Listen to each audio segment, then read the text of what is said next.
you acquired property and you tried hiring property management, but you found that really the key to long-term success is good property management, which is why you actually started taking over and learning property management yourself. I am Christina Suter, and this is the Real Estate Breakthrough Show, where we talk about the reality of real estate, the mindset you need in order to face the reality of what it is, and tips and tricks to get you moving forward in investing. I am your host, Christina Suter. Hello, I am Christina Suter, and this is the Real Estate Breakthrough Show, where we talk about the reality of real estate, the mindset you need, and the tips and tricks to get you moving forward in investing. I am your host, Christina Suter, and today we have an amazing guest. I say this, I think, almost every show now. I would not invite people to my podcast, to my show, which is on iHeartRadio, iTunes, Spotify, and some other 4 or 5 other platforms. And it's also going to be on the Christina Suter Amazon TV channel. I would not invite people unless I felt like they had something profound and of deep quality to give you. Either they as a human being are profound, which David is, or they have a profound system that is worth learning about because it will develop and help you to develop to break through to your financial freedom. So, David Tilney, wonderful to have you here on the show. Oh, thanks, Christina. Thank you so much for inviting me. You know, I was looking at your bio, and honestly, I feel like it's a little long for me to read. So can I just grab some highlights from it? Will you forgive me that? You don't need to read any of it if you don't want. I do. I want people to have some sense. Like, you started buying houses in 1978. Okay. Yeah. I probably had my first house in 1986, 1987. So definitely a decade longer than I have, which means probably about 40 decades. We'll call it 40 plus, not decades, 40 plus years, 4 decades. You acquired property and you tried hiring property management, but you found that really the key to long-term success is good property management, which is why you actually started taking over and learning property management yourself. Right now, it's kind of, you have this system. The hassle-free property management is a sum total of all your experiences and your innovations. It's the nuts and bolts course designed to give you specific tools to help your operation be more efficient. It'll teach you how to reduce stress, important, increase cash flow, important, find more time for other pursuits, which is a lot of the reason why people invest in real estate, by changing the entire way you view and work with tenants. You also do this from long distance from Colorado, even though you own in Florida, but you also own in Colorado. You own in both states? No. All my properties are in Colorado Springs area, with the exception of a couple of houses outside of Atlanta where I'm the money guy and someone else is the finder, fixer, and operator. Okay. And in that, you've also talked about master leasing. I mean, the beauty of a strong management system coupled with the master leasing system is that you get control over assets that you property manage and have long-term healthy tenants in. I mean, let's talk about, my first question normally is, what do you do before real estate? But I want to get to this topic. So what do you do before real estate? And then let's get into this sort of optimal system you've created. Fair enough. Let me back up even a little before that. I was a terrible student in school. I hated school, all the way through school. And so when I went to college, it was either get the heck out quick or drop out. So I got out in a little over 3 years. And I was married the last quarter I was in school. And so I graduated in December, and my wife, Mary, had some time left. She said, "My gosh, you need a job." And I thought, no big deal, I'll get a job. And I didn't realize that, I was a psych major, and so there was a limited market. Anyway, I went to work for the JCPenney company and went through their management training program, and they trained me and tested me, and ultimately moved us from Denver to Colorado Springs. Okay. So that's how I got to Colorado Springs. And we really thought we wouldn't stay there, because when we first got there, we got there in 1975. It was just young military guys and old retired people, no restaurants, not much change. What a change. I mean, my gosh, now there's lots of doctors, lawyers, and Indian chiefs, and it's a great town.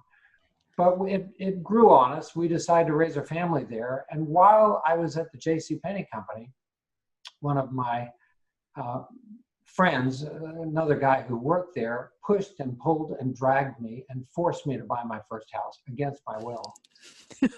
How do you buy a house against your will, David? Come on. Well, I mean, he told me I really needed to start in this business, and you know, we bought this little house for I think $28,500. Took it subject to a low interest VA loan, which was 8%. People don't realize that 8% was very low interest back then. Right.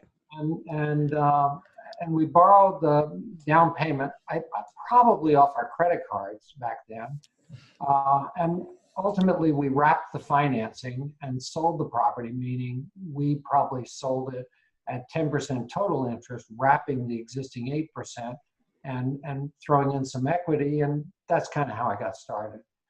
Then I bought a couple more properties with the same individual. And all of a sudden, I thought I was an expert until I crashed and burned, which is kind of what happens. But I left the penny company. I was going to say, yeah, when did you leave the penny company? I think it was 77, 70. Okay.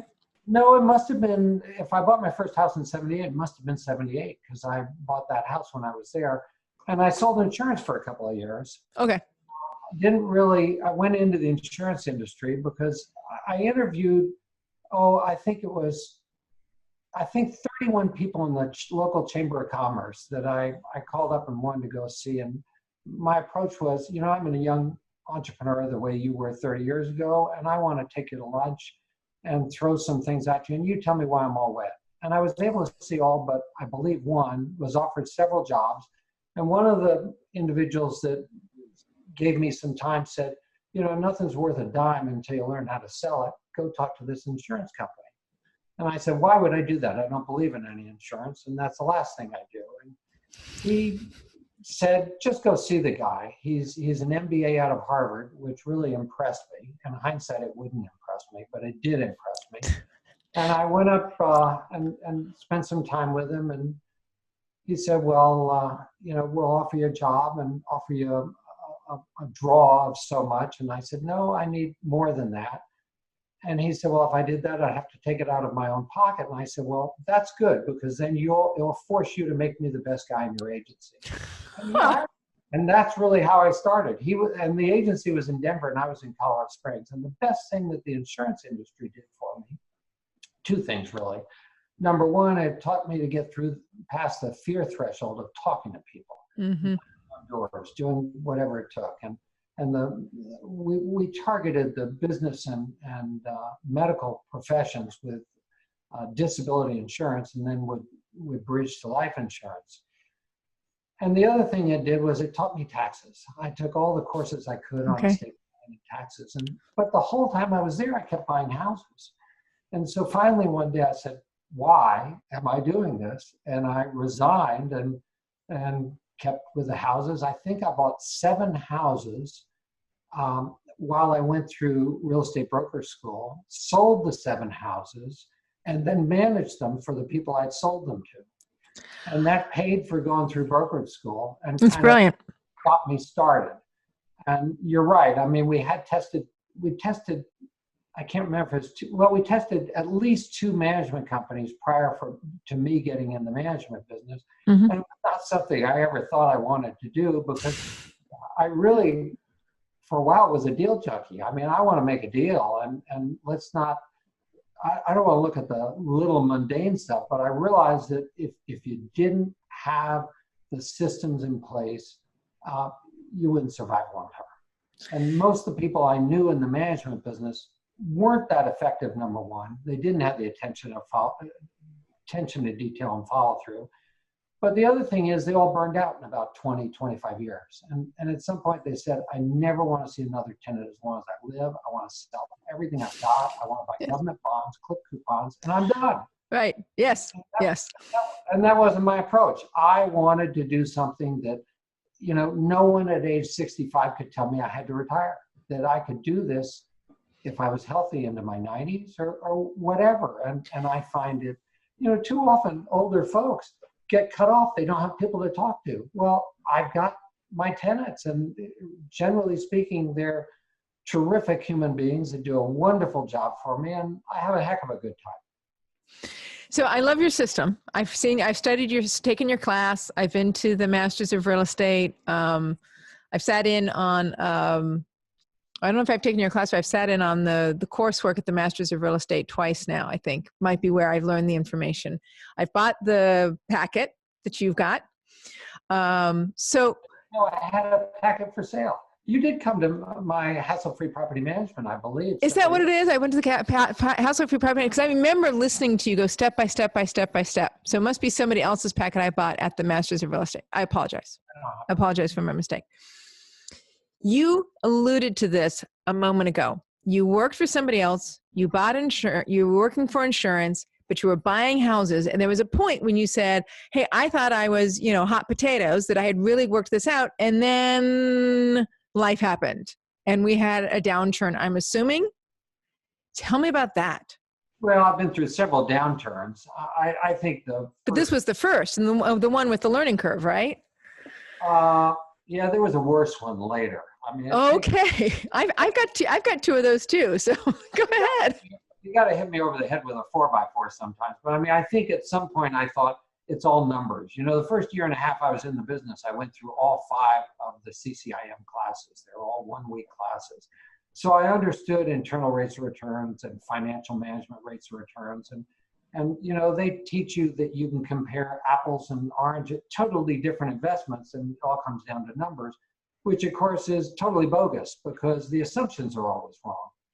But I thought buying houses were strictly numbers, and so I got really great, and I said, I don't need to see the inside of the house until after closing. It's all numbers.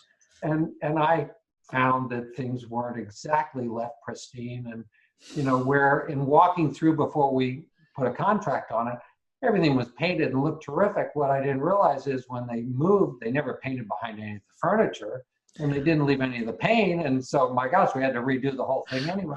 Anyway, I looked simple little things that I learned. Bigger problems I had going along. I mean, nothing really wiped me out. The biggest one I had was I had 3 deals go bad at the same time. Okay. That was crushing. That was really crushing. Let's hear a little bit about that. Because I mean, real estate it's a huge, I mean, the thing about real estate is you get into it. You know this. You've been a teacher in real estate for a very long time. You've seen, I'm sure, student after student, super excited, get into real estate. They double down. Things are going well. And then there's the first learning curve, or maybe the big learning curve. And then the question becomes, who are you in that moment? And what do they do? And how do they solve that? So what was your moment, and what was it like? What happened? What did you do, and how did you solve it? Well, I had, for a while, I was the largest buyer of foreclosures in my county. And I had pretty significant lines of credit for me at that stage of my life. I had a $200,000 line of credit with one bank, and I went to them and said, you've got to introduce me to the second best bank in town so I can get another line of credit. And they said, why would we do that? And I said, well, your loan committee won't be operating someday, and I don't want to be in a jam. And so they did, and I had I think another $175,000 from another bank. And this bank courted me because we had a pretty good success record. And they asked me to come look at a house. And they said, beautiful house, you got to come see it. And as I've been told many times since, that beautiful should only be an adjective left to describe women. But they got me to drive out to this place, and it was outside my area of expertise. It was a half an hour away. It was in Black Forest, which is north of Colorado Springs. And I negotiated a deal, which I thought was the best deal I'd ever negotiated. I negotiated to buy a house for it was appraised for $150,000. I bought it for $127,500. I bought it no money down. I borrowed all the money at 10% annual payments in arrears. I wanted it all non-recourse. They could only go 85% non-recourse. So I wrote the notes, and the first note was an 85% non-recourse note, and the second was, or maybe it was the other way around, 15% recourse. But after 2, or I can't remember, maybe it was 3 years, the small note rolled into the first, so the whole thing was non-recourse. And I thought, gee, how can I go wrong? That's a great deal. Well, I lost 50 grand on that house, 36,000 in hard cash dollars, and the rest recapture and depreciation. And, you know, I don't need to give you the whole long story, but it was an area, this was back when Reagan drop kicked all the air traffic controllers. And I'd rented it to an air traffic controller and a stewardess wife. And on the 10th of December, they jumped ship on my lease.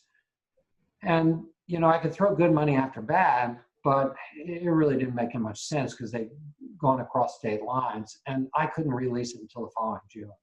So I realized at that point, there are times when you can't lease a property. There was snow on the ground, or dirt roads, you had to plow the roads. I had electric heat.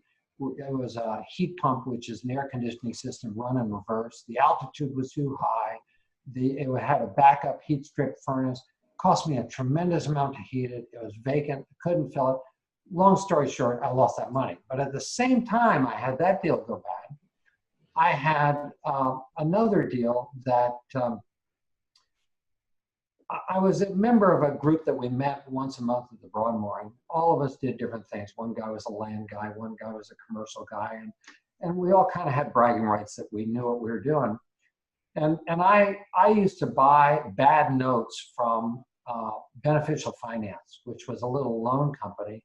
And I'd go around to the offices, and the little the gal who ran it, she got a spiff each month based on her performing notes, meaning having no bad notes. And so I'd go around and say, what do you have that you want me to look at? And I'd go look at it and check out the properties, and sometimes buy them and either buy the people out or foreclose or whatever. And I had this house that, again, that was out of my area of expertise. It was in Woodland Park, Colorado. And so I took it to this meeting and gave it to someone who lived up there and said, if you can do something with it, have fun. I'm out of it. And he took a look at it and said, there's too much money left on the table here. Why don't we do it together? And I'll do all the work, the heavy lifting, and we'll split the profits. And he appealed to my greed.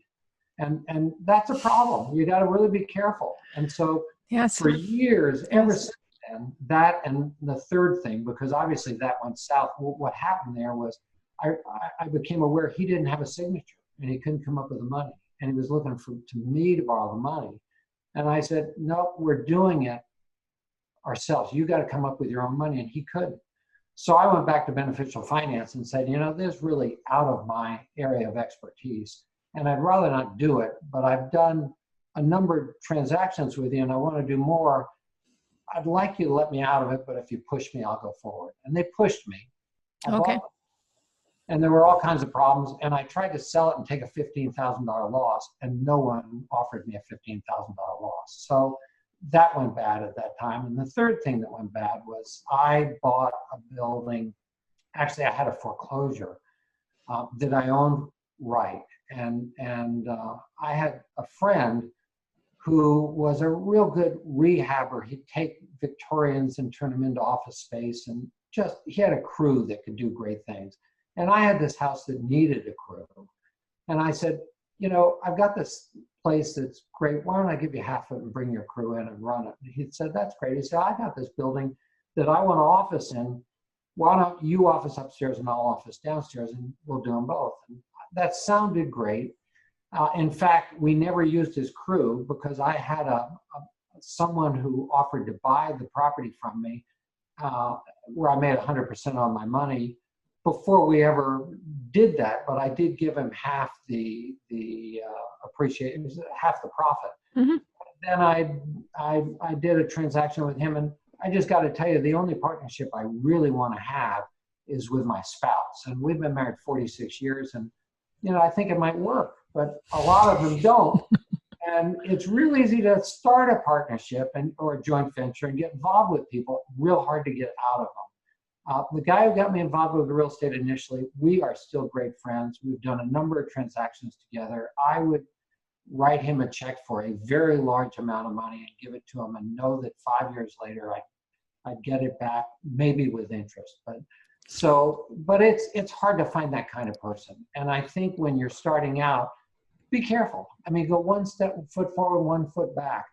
Rather than do partnerships, carve up the benefits. And that's what I learned from Gary Johnston, because I really was, you know, he always points out that real estate is a team sport, and he's absolutely right. But if you're not going to partner, then how can you make that happen? And the way you do it is have one person own the property, one person have the debt on the property, loan against the property, have one person master lease the property or manage it, have one person have an option on it. You can carve up all those various benefits so that each person controls 100% of what they have, and they can sell what they've got and get out at any one point in time. But you have to wonder, when's the right time to do something? Everyone controls their piece of the puzzle, so to speak. Does that make sense? It does make sense. I mean, I get the basic concept of it. I'm not, I can see how, you can divide up the pieces and parts of the deal so that each person can choose to step in and step out of the deal at the time, right? But how do you decide to make the whole project move forward then? Does it make sense? Like, how do you get everybody to keep playing together? Well, I mentioned that I've got several houses outside of Atlanta that I own with someone I've known for years. And we bought 3 houses, and the total cost to buy the houses, turnkey, fixed up and ready to go. And one's a 4-3-2, one's a 3-2 carport, or 1, I think, or maybe a carport, and then a 3-2 nothing, something on that order. And he owns them. And I have 2. One of my entities is the lender and loan the money. And it cost us $114,000 to buy all 3 of them, turned up, ready to go and renting. And Tilney has an option on half the upswing. And so half the net rent from the project is considered interest to me. And he decides he wants to sell them because he's in control of that. I'm not. He's entitled. When he decides to sell, then Tilney gets a capital gain on half the upswing. And so that works out pretty well. It's actually a really great example. It really is. I mean, part of it, I have to confess, I have a personal agenda around this exact topic because I've just finished my second partnership, or I'm just in the middle of having my second partnership, and it ain't ending the way I want it to end. And so I'm like, well, how do you do a team sport and have it be where, the team can be successful? Because you can't I haven't figured out how to do real estate alone and be efficient and effective getting it done. Right? I've tried, and I suck at certain pieces, truth be told, and I shouldn't be doing certain pieces because I'm not good at those pieces, and that I have worked out. But then being able to figure out how to have a partnership where it doesn't end in this sort of bad fashion. This is my second one. So it's good to know, like, that makes sense when you describe it that way, that you can divide a partnership through pieces of ownership. Whether you're lending on the property, that's a clear, distinct piece. Right? You own a note. You can choose what to do with the note. You can own the property. You have title on the property. You can have a clear understanding about the interest being paid to you, or equity or share being paid to you. And that share can be sold, right? Independently, if you want to sell that. Sell the note. Because all his is a note. So now you actually have divided the deal. I can sell my option. And, and he can sell the property, and he gets, for running it, he gets half the income as for running the darn thing, putting it together. He's the finder, fixer, operator. And he works hard on that, I'm sure, based on where it is. But I'm doing quite a bit better than I am putting my money in the bank at 0.06% or something else. So it works out well for all. It does sound really good. So when we went back to your house moving and investing, when we had 3 different things that went wrong at the same time, and then we got distracted by this brilliant ideas of yours about partnership, which I really appreciate because I personally need the lesson right now. So thank you for teaching me. I actually really do. How'd you solve being in 3 bad deals, and how did it help you grow up? I mean, some people give up. Some people get in real estate, they get in a corner, they give up. What'd you do, and how did it help you grow up? Well, the first thing I tell you is I was sitting in a restaurant in downtown Colorado Springs with my wife, and I started to go to pieces because it was just too much for me to handle. Right. And I said, you got to get me out of here. And she said, well, where do we go? And I said, just drive west. And finally I said, Lord, why me? I've done everything right. I've done everything I could possibly do. I kept digging the hole deeper is really what I did. And I said, it's too tough for me. It's your problem now. And then things got better right away. Now, there were different pieces of it. For example, the property that I lost 50 grand on. The problem is I had a 5-year call on it, 5-year balloon. And I was current on the darn thing. And I went to the lender after 3 years, I think. And I'd finished out some more space. I had it reappraised. It appraised for 165, so it had gone up in value. And I said, I'm going to take 6 months, put it on the market, and sell it. If it doesn't sell, I'm giving it back to you guys because I'm not having fun with it. And they said, well, why would you ever give it back? It's, there's so much here. And so I put it on the market for 159.9, 149.9, 139.9, and 129.9, and it didn't sell. So times when real estate won't sell. I don't care what people tell you. You say you drop the price, it will sell. Not true. Depends on the location. Things happen. And so I had gone to the bank and I said, I want you to write me a letter that says this doesn't affect our business or personal relationship with the bank. And initially that was okay. And then they started to get squeamish, and I was going back to the East Coast for Christmas. And I gave a quitclaim deed to my office manager, and I said, don't give this to the bank until I call you. And so I called them from Chicago, and I called them from Newark Airport. It didn't work out, and I really wanted it to take place that year from a tax standpoint. Bottom line is I didn't give them the deed that year. And I went back in January, and I just raised Cain. I said, I want all the decision makers in a room. And the bank said, well, we're afraid that if we do that, you won't give us the deed. And they had it under contract to sell, so it was a little awkward for them. And I said, well, you'll never get the deed unless you get all the players in the room. So we had a meeting, and I said, I want this letter. And the banker said, well, you're covered with it being non-recourse. They said, why do you want it? I said, it will give me warm fuzzies at night when I go to sleep. I think that's really important. It's really important. So the president and owner of the bank said, well, I'll have to write the letter. But he said, we don't feel very good because taxes are owed right now, property taxes. And I said, well, tell me what you want me to do. And they said, well, we'd like you to pay half. So I said, done. So I went down and paid all. And then I sent him the receipts, and he called me up and he said, I thought you were going to pay half. I said, that's right. So now the ball's in your court. And they did send me back a check, and things got better. But what did I learn? I learned I didn't want to ever do business with banks again. And I stopped doing business with banks. And that's a crucial, big change in the way I did business. Getting rid of partnerships, that was a big thing too. Right. Now, did that retard my growth in the real estate? Absolutely it did. I was much slower since I had to come up with my own sources of money and creative finance. And it was just me, and I didn't rely on a bunch of network stuff. That did make it much tougher, but all I can tell you is I was happier in the process. Had I met people like Gary Johnston with his Financial Freedom Fundamentals class, maybe I would have done a lot more, but I did enough to support our family and to provide a good lifestyle. And, that's what it was all about. And I've never heard you ever complain that you haven't been able to fulfill having the lifestyle you want. I mean, maybe it's only because I hear you speak from the stage more often than anywhere else, but I just don't get the sense that, there's a point in your life when you look back and you go, do I regret it? Right? Yeah. Do I regret what I've done, or do I not? And the answer looks like it's no. No, I don't regret anything. I've been so blessed. First of all, I told my kids when they were growing up that they'd exceeded my wildest expectations. And my wife always said, you have very low expectations. they really have. And no, in everything. I mean, first of all, I got the brass ring when I married the right gal. And how lucky was that? I could have screwed up in so many ways. You're young, the hormones are raging. And yeah, you could have. Trust me. I know many young men who feel that way. Well, so yeah, no, I'm very blessed.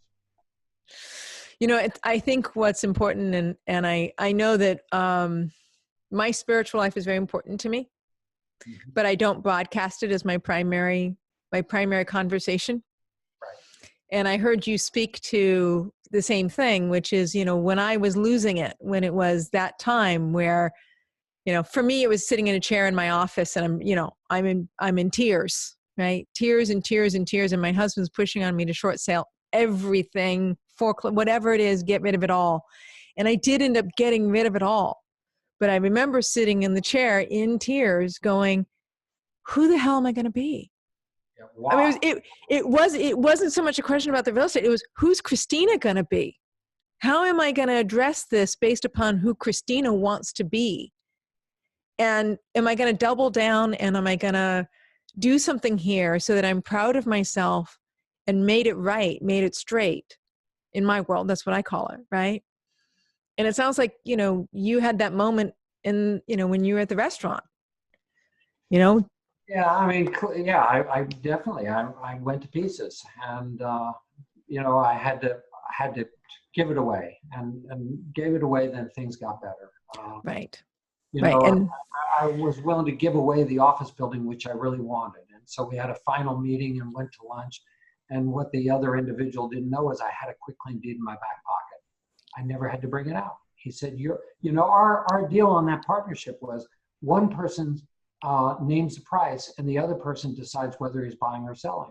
right. He named the price, but he told his leasing agent that he was going to get the building. So he named the price, and I said, I'll buy, and he wouldn't sell it. And that was the crisis on that. So I had all these three things that had gone wrong. And bottom line is, I worked my way out. I think the Lord helped me get through them all, quite honestly. I mean, there was no way I'd know when we went to lunch that all of a sudden he'd back down and say, you were right, I was wrong, it's your building. Right. And I still have that building today. Yes. And I'm a great believer of that. Give it over, give it up, whatever your version is. I call it being on purpose, because I really believe that God or grace gives us our purpose. So stay on course, and I every day I ask for that guidance. Make sure I stay on course. Make sure I don't frick it up too badly. Okay. Because I know I can. if I follow you, and I will be done, not to be too traditional, I apologize. My life goes so much better if I really just keep trying to stay on the purpose that God has for me. Between you and me and all of the people listening to the show, there you go.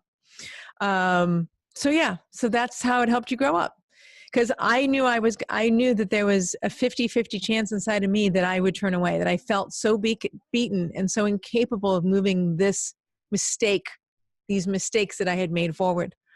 That I think it takes a lot of internal mettle and determination to do that. And it's a real growth moment. I like myself better as a human being now that I've done it. Yeah, now let me make a comment that Yes. I got scared going through that. And so I immediately took a bunch of my properties and sold them, paid the darn tax, took the cash and paid off debt on other properties and deleveraged.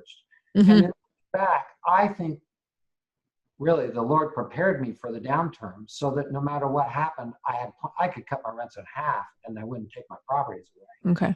I think that's really, that really helped me a lot. But it also meant that I never became the guy that owned 250 houses. That wasn't that important to me. What was important is that I had good houses for good people to live in long term. And that was really important to me. I get that. We kind of flipped the format of the show because you went right to it. So Right. I'll double. No, there's no complaint there. Not at all. But I just, you've answered for me a lot of the questions I had having to do with financial freedom. And so I will ask one more question on that front, and then I'll double back to your system that you've crafted between master leasing and tenant management. What has made the difference for you? There's generally like a moment or a time where you go, I've hit it. I'm okay now. Whatever the anxiety, whatever it was that drove you towards wanting to have a real estate portfolio for your financial freedom, there's a point where you hit that, where you realize you're there. Maybe it's 5 years after you're actually there. Maybe it's 5 months after you're actually there. Like, what was that moment in your being, and what difference has it made in your life to be financially free? Well, I think the time when I knew that I could survive stuff was when I'd gotten through those 3 bad situations and sold off properties and paid down debt and built up cash flow. I mean, Mary would tell you that in our early marriage, well, for a long time, I mean, we didn't take any money out of the real estate for 7 years in the business, Mm-hmm. and throwing it back in.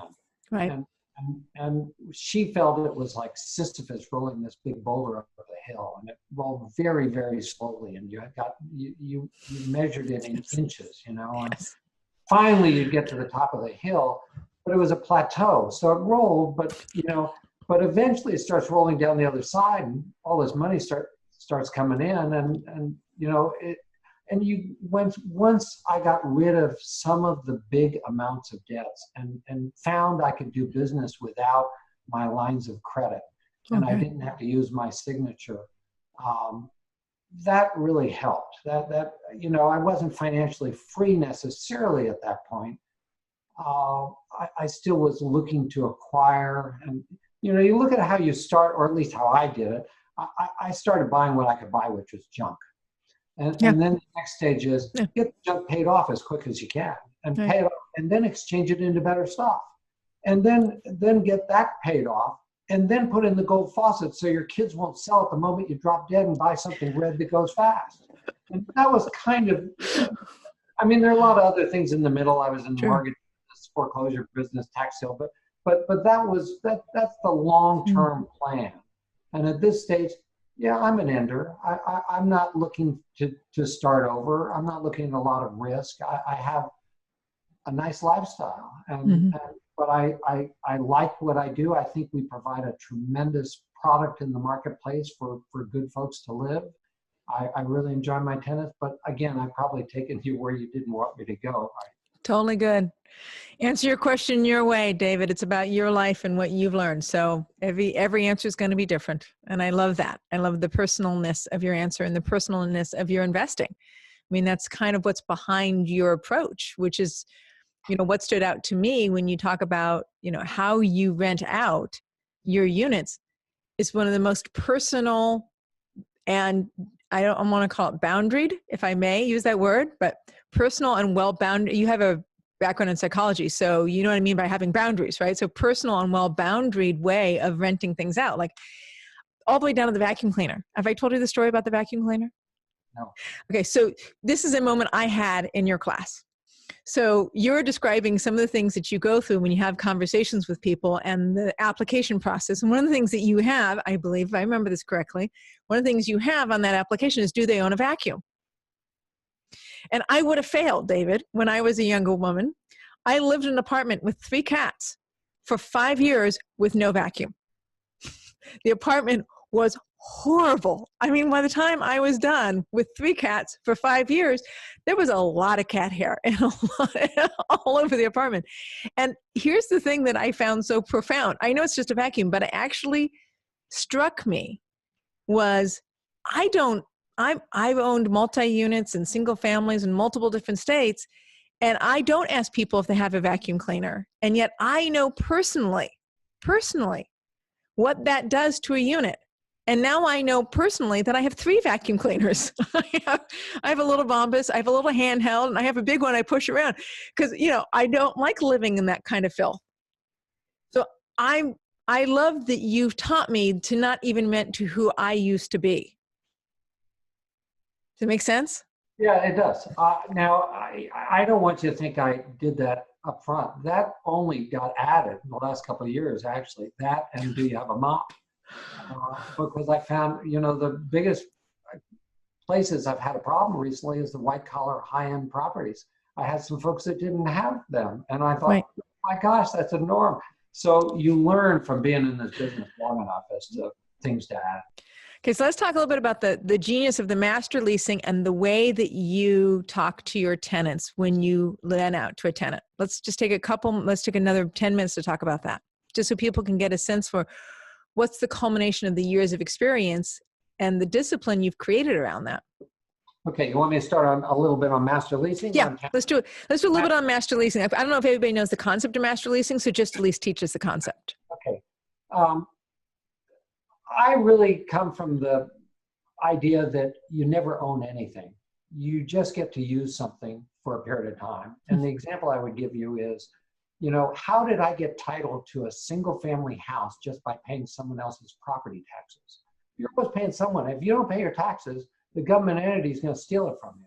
That's right. So we get hung up that we've got to have our name on the side of the building and we've got to own the thing. You know, I do. Rockefeller said, control everything, own nothing. And it's the control that you want. I mean, I leased a house for 35 years at a fixed rent one time. And I secured my lease with a deed of trust that said that if the owner didn't pay the underlying encumbrances and the taxes and insurance, I could foreclose it. Now, that's pretty darn good control. It The is. IRS, in fact, says that if you have a leasehold interest greater than 30 years or more, you do own it. So I could do a 1031 tax deferred exchange with my leasehold interest. There were lots of things I could do. And bottom line is, when I found the tenant I could force to buy the house, which was always the objective because I didn't like the house, then we sold the house and I was given half the appreciation to remove my lease from the property in the process. So, I mean, I got tremendous benefits from it. Mm-hmm. And when you figure that if you are entitled on the house, the best you can do is write off the improvements on the house over 27 and a half years. Whereas my rent payments to the owner, I wrote off 100% of them. Every rent payment I made, I had no recapture of depreciation. It was a very, very efficient way to do business.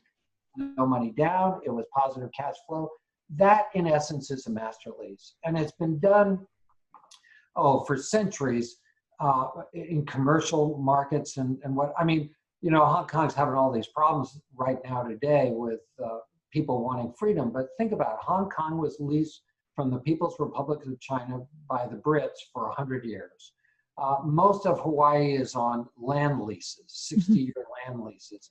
Most hotels, one outfit owns the ground, another outfit leases the ground, builds a hotel. Then they sublease to catering companies or they sublease to Marriott for 10 years. And you know, so those are all master leases. And it's just a way to control property. And I think it's the most efficient way that I can think of. And when I started in 1981 managing other people's property, the biggest problems I ever had in management was never the tenants, it was the owners. They thought they owned the property and they wanted to call me up and tell me what to do with it. They didn't understand that all I had was my time and my expertise and they had to leave me alone and give me free run.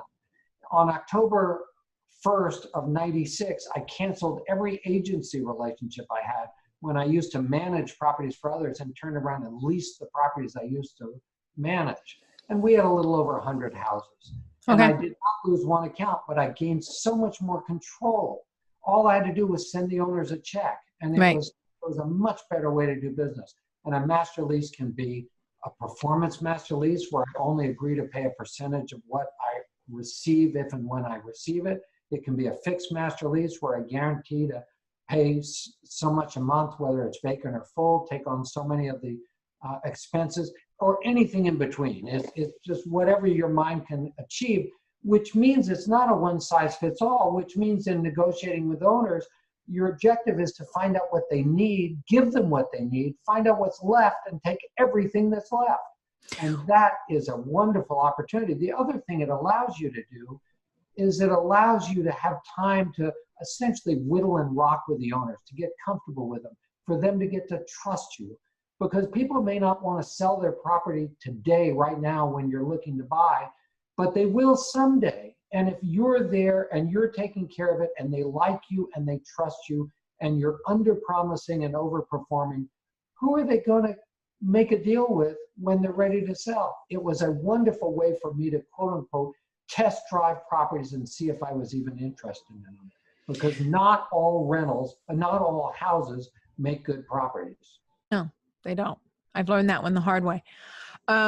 What is it that has you want to not have ownership over? I mean, the beauty of being able to get 50% of the upside, because that's why I want ownership. I want ownership because I want the appreciation that's going to happen after 15, 20 years of owning it and renting it out.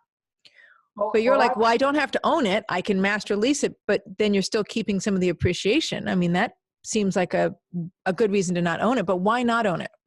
Well, let me answer two things. First, I was offered 100% of the appreciation, but I find the way you do deals is you leave some money in the middle of the table and you make multiple deals. And that same individual loaned me a bunch of money.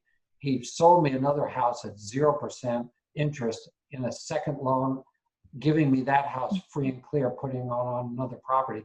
We did a lot of other transactions. So I think I can get all the appreciation. I think if you add an option to it, I can also get the amortization.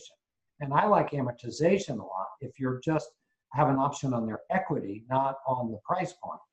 So I think you can do a lot. Now, I don't own any properties in my name and haven't for a long time. I'm a trust fund baby that, you know, great Uncle Harry, I guess. I don't really want to go there too much, right. But I don't think there's a benefit of sitting on the front page of the newspaper on the hood of your Maserati. It may be good if you're selling seminars or something else. But, you know, Jack Miller, who is my main mentor, said, you really want to emulate the cockroach. They've been around for millions of years. They live in the best homes. They eat the best food. But when the light comes on, they run like heck. Right, they do. Low profile is always better than high profile, I think, unless you're dealing with your ego. And I can deal with that. So it's not so much that you don't want to own the properties, that you don't want it to be visible in your name. I certainly have income from properties that ultimately flow through to my tax return. Okay, cool. That makes sense. So there is some ownership and then some master leasing. Oh, I wouldn't do, I mean, you got to throw a lot of money at the wall, do it lots of different ways. We've told our kids that, you know, when you're starting out without capital, I don't think there's a better way than master leasing. But my gosh, there's nothing wrong with owning real estate at some point in time, and we have from day one. So because we're almost out of time. So I want to ask you, because it's almost 2 o'clock. Not that that matters to anybody who's listening to this, but that, tell us about, because now you control the property, whether you control it because it's one of your entities or you control it because you master lease it. And I love the master leasing because I love the concept of being able to pay. A master lease is like paying a mortgage. It's a simple, straight up payment. You know what it is, you know what it's going to be, and it gives you control over property without having to put all the money in the equity into the property. So I love that concept. And since you create the documents, it's non-recourse.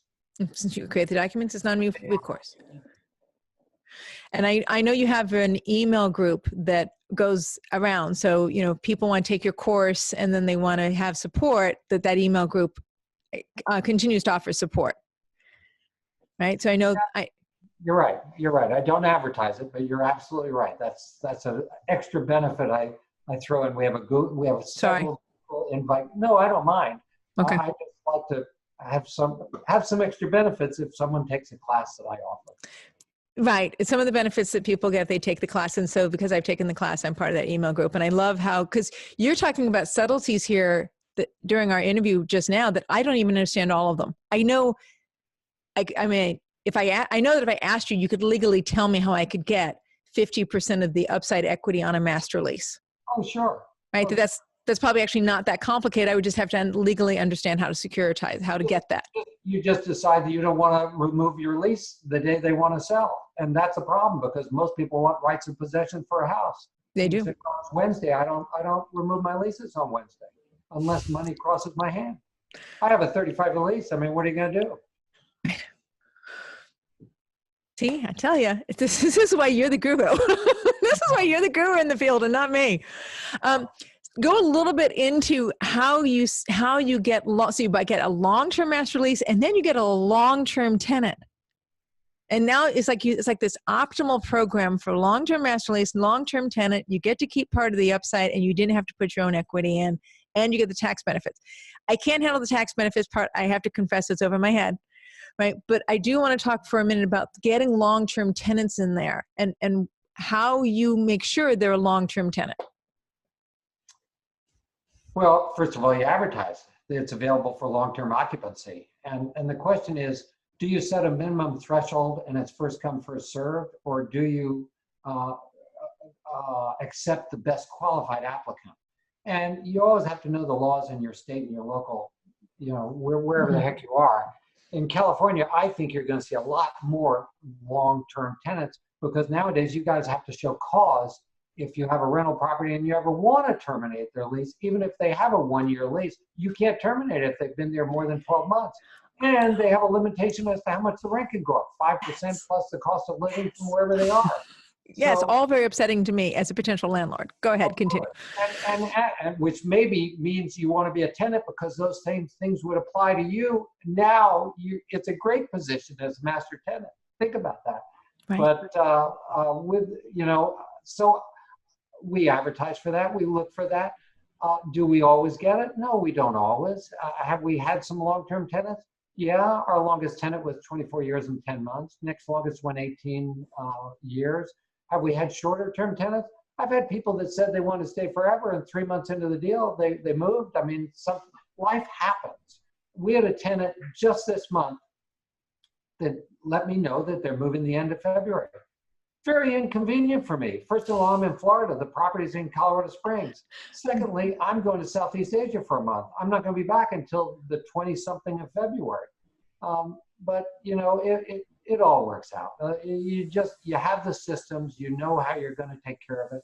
Over 90% of the time, we go from a tenant to a tenant with zero downtime. We don't have this make-ready time, which costs owners so much because tenants typically move out the end of the month. New tenants want to move in the beginning of the month. You take 2 or 3 days to make the property ready. You've lost a month. Yeah. Because they need a place then. And so systems are crucial. You can have great people skills, but if you don't have systems, you'll burn out. If you have lousy people skills, but you've got good systems, the systems give you the time to learn the people skills and make it work.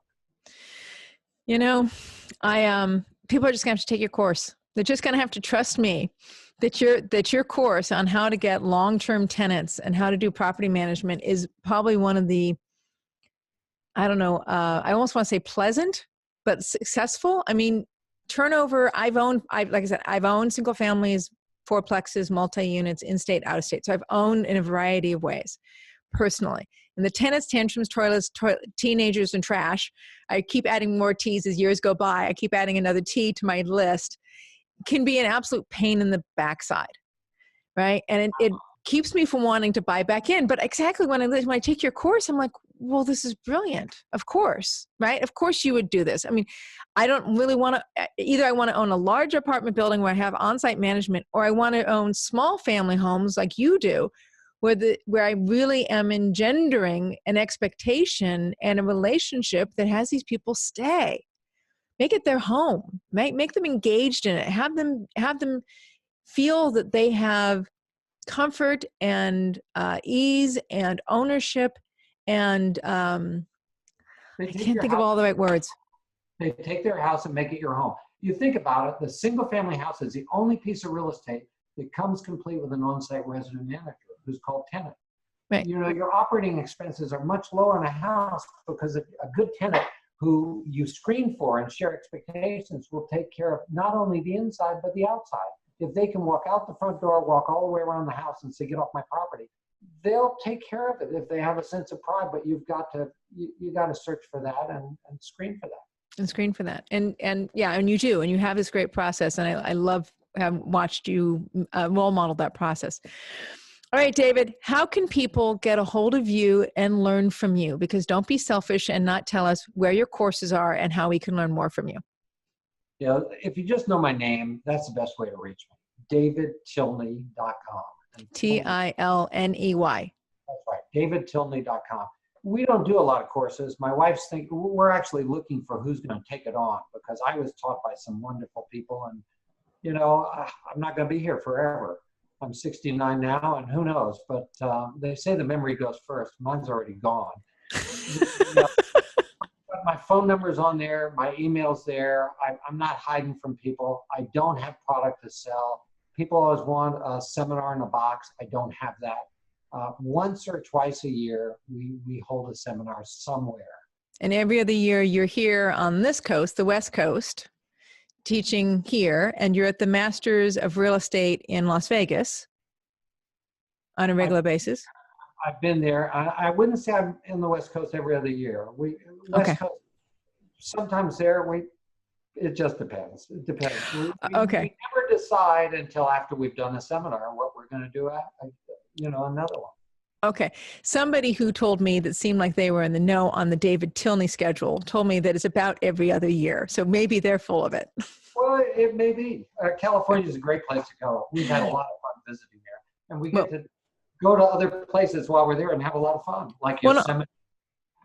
Sorry, I interrupted you. You also present at clubs, right? Like you presented at my club, Phoebe Pasadena. And hopefully when you come back in town and you're ready to present on the West Coast, when we're deemed worthy enough for you to come speak to us again, you're invited to come to my club. Love to. And so, all right, David Tilney, so D-A-V-I-D, and Tilney is T-I-L-N-E-Y. And so David Tilney, and your website has a whole series of information on it. I know it's there and it's very rich, but also Gary Johnston sometimes has your teaching schedule on his site as well. But yeah, it's right here. Hassle-free property management, davidtilney.com. Yeah, that's right. You can get to it several ways, but if you remember my name, that's as good as anything. All right. Thank you, David, for being a teacher out there. Thank you for helping us all be better and for reaching our financial goals. Thank you for doing that. Christina, thank you very much. I really enjoyed this. Thank you, my audience. Thank you for listening to Real Estate Breakthrough. You guys will get another show next week. Thanks, David. Take care.